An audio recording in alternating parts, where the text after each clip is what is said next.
Well, I think it'll be watching it fairly closely simply because France is a major European state, and the Russians see the French, along with the Germans, or at least saw them before the 24th of February, as a balancing force to the United States and Great Britain within NATO and within Europe, but outside the EU, obviously, in terms of geopolitics.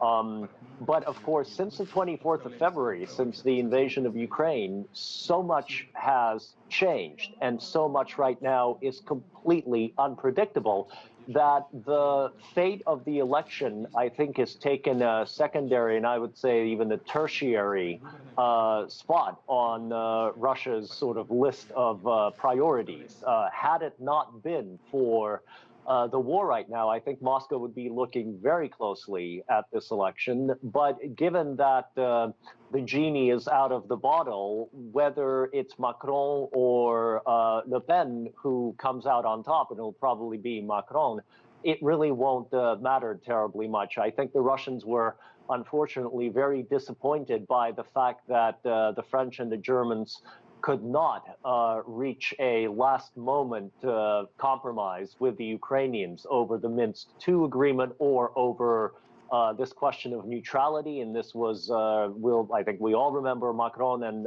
Scholz shuttling between Moscow, Brussels, and Kiev numerous times in January, February. So I think right now the Russians are reconsidering the role, the greater role of the EU in Eurasian security. And I'm not terribly optimistic about how the Russians are seeing this. And I think they're seeing the EU generally as a passenger in a vehicle that the Americans are actually driving.